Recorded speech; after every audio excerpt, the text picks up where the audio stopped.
കത്തിസ്മ 5 ഭാഗം 3 സങ്കീർത്തനം 37. ദാവീദിന്റെ ഒരു സങ്കീർത്തനം. ദുഷ്പ്രവർത്തിക്കാരുടെ നിമിത്തം നീ മുഷിയരുത്, നീതികേട് ചെയ്യുന്നവരോട് അസൂയപ്പെടുകയും അരുത്. അവർ പുല്ലുപോലെ വേഗത്തിൽ ഉണങ്ങി പച്ചച്ചെടി പോലെ വാടിപ്പോകുന്നു. യഹോവയിൽ ആശ്രയിച്ച് നന്മ ചെയ്യുക, ദേശത്ത് പാർത്ത് വിശ്വസ്തത ആചരിക്കുക. യഹോവയിൽ തന്നെ രസിച്ചുകൊള്ളുക, അവൻ നിന്റെ ഹൃദയത്തിലെ ആഗ്രഹങ്ങളെ നിനക്ക് തരും. നിന്റെ വഴി യഹോവയെ ഭരമേൽപ്പിക്കുക, അവനിൽ തന്നെ ആശ്രയിക്കുക, അവൻ അത് നിർവഹിക്കും. അവൻ നിന്റെ നീതിയെ പ്രഭാതം പോലെയും നിന്റെ ന്യായത്തെ മധ്യാഹ്നം പോലെയും പ്രകാശിപ്പിക്കും. യഹോവയുടെ മുമ്പാകെ മിണ്ടാതെ ഇരുന്ന് അവനായി പ്രത്യാശിക്കുക. കാര്യസാധ്യം പ്രാപിക്കുന്നവനെയും ദുരുപായം ഉപയോഗിക്കുന്നവനെയും കുറിച്ച് നീ മുഷിയരുത്. കോപം കളഞ്ഞ് ക്രോധം ഉപേക്ഷിക്കുക, മുഷിഞ്ഞു പോകരുത്, അത് ദോഷത്തിന് ഹേതുവാകേ ഉള്ളൂ. ദുഷ്പ്രവൃത്തിക്കാർ ഛേദിക്കപ്പെടും, യഹോവയിൽ പ്രത്യാശിക്കുന്നവരോ ഭൂമിയെ കൈവശമാക്കും. കുറഞ്ഞോന്ന് കഴിഞ്ഞിട്ട് ദുഷ്ടൻ ഇല്ല, നീ അവൻ്റെ ഇടം സൂക്ഷിച്ചു നോക്കും, അവനെ കാണുകയില്ല. എന്നാൽ സൗമ്യതയുള്ളവർ ഭൂമിയെ കൈവശമാക്കും, സമാധാന സമൃദ്ധിയിൽ അവർ ആനന്ദിക്കും. ദുഷ്ടൻ നീതിമാന് ദോഷം നിരൂപിക്കുന്നു, അവൻ്റെ നേരെ അവൻ പല്ല് കടിക്കുന്നു. കർത്താവ് അവനെ നോക്കി ചിരിക്കും, അവൻ്റെ ദിവസം വരുന്നു എന്ന് അവൻ കാണുന്നു. എളിയവനെയും ദരിദ്രനെയും വീഴിപ്പാനും സന്മാർഗികളെ കൊല്ലുവാനും ദുഷ്ടന്മാർ വാൾ ഊരി വില്ല് കുലച്ചിരിക്കുന്നു. അവരുടെ വാൾ അവരുടെ ഹൃദയത്തിൽ തന്നെ കടക്കും, അവരുടെ വില്ലുകൾ ഒടിഞ്ഞു പോകും. അനേക ദുഷ്ടന്മാർക്കുള്ള സമൃദ്ധിയേക്കാൾ നീതിമാനുള്ള അല്പം ഏറ്റവും നല്ലത്.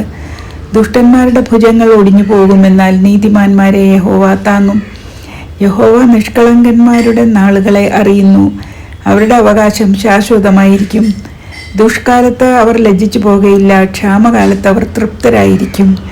എന്നാൽ ദുഷ്ടന്മാർ നശിച്ചു പോകും, യഹോവയുടെ ശത്രുക്കൾ പുൽപ്പുറത്തിൻ്റെ ഭംഗി പോലെയുള്ളൂ.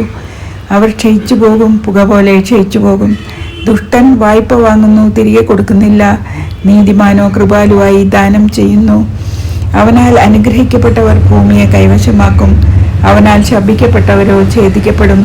ഒരു മനുഷ്യന്റെ വഴിയിൽ പ്രസാദം തോന്നിയാൽ യഹോവ അവന്റെ ഗമനം സ്ഥിരമാക്കുന്നു. അവൻ വീണാലും നിലം പരിചാകയില്ല, യഹോവ അവനെ കൈപിടിച്ച് താങ്ങുന്നു.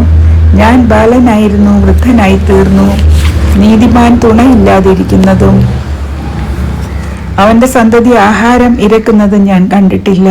അവൻ നിത്യം കൃപാലുവായി വായ്പ കൊടുക്കുന്നു, അവന്റെ സന്തതി അനുഗ്രഹിക്കപ്പെടുന്നു. ദോഷം വിട്ടൊഴിഞ്ഞ് ഗുണം ചെയ്യുക, എന്നാൽ നീ സദാകാലം സുഖമായി വസിക്കും. യഹോവ ന്യായപ്രിയനാകുന്നു, തൻ്റെ വിശുദ്ധന്മാരെ ഉപേക്ഷിക്കുന്നതും ഇല്ല. അവർ എന്നേക്കും പരിപാലിക്കപ്പെടുന്നു, ദുഷ്ടന്മാരുടെ സന്തതിയോ ഛേദിക്കപ്പെടും. നീതിമാന്മാർ ഭൂമിയെ അവകാശമാക്കി എന്നേക്കും അതിൽ വസിക്കും. നീതിമാന്റെ വായ് ജ്ഞാനം പ്രസ്താവിക്കുന്നു, അവൻ്റെ നാവ് ന്യായം സംസാരിക്കുന്നു. തൻ്റെ ദൈവത്തിൻ്റെ ന്യായപ്രമാണം അവൻ്റെ ഹൃദയത്തിലുണ്ട്, അവൻ്റെ കാലടികൾ വഴുതുകയില്ല. ദുഷ്ടൻ നീതിമാനായി പതിയിരുന്ന് അവനെ കൊല്ലുവാൻ നോക്കുന്നു, യഹോവ അവനെ അവൻ്റെ കയ്യിൽ വിട്ടുകൊടുക്കയില്ല. ന്യായവിസ്താരത്തിൽ അവനെ കുറ്റം വിധിക്കുകയും ഇല്ല. യഹോവയ്ക്കായി പ്രത്യാശിച്ച് അവൻ്റെ വഴി പ്രമാണിച്ച് നടക്ക, എന്നാൽ ഭൂമിയെ അവകാശമാക്കുവാൻ അവൻ നിന്നെ ഉയർത്തും. ദുഷ്ടന്മാർ ഛേദിക്കപ്പെടുന്നത് നീ കാണും, ദുഷ്ടൻ പ്രബലനായിരിക്കുന്നതും സ്വാദേശികമായ പച്ചവൃക്ഷം പോലെ തഴയ്ക്കുന്നതും ഞാൻ കണ്ടിട്ടുണ്ട്. ഞാൻ പിന്നെ അതിലെ പോയപ്പോൾ അവനില്ല, ഞാൻ അന്വേഷിച്ചു, അവനെ കണ്ടതുമില്ല. നിഷ്കളങ്കനെ കുറിക്കൊള്ളുക, നേരുള്ളവനെ നോക്കിക്കൊള്ളുക. സമാധാന പുരുഷന് സന്തതി ഉണ്ടാകും, എന്നാൽ അതിക്രമക്കാർ ഒരുപോലെ മുടിഞ്ഞു പോകും. ദുഷ്ടന്മാരുടെ സന്താനം ഛേദിക്കപ്പെടും, നീതിമാന്മാരുടെ രക്ഷ യഹോവയിങ്കൽ നിന്ന് വരുന്നു.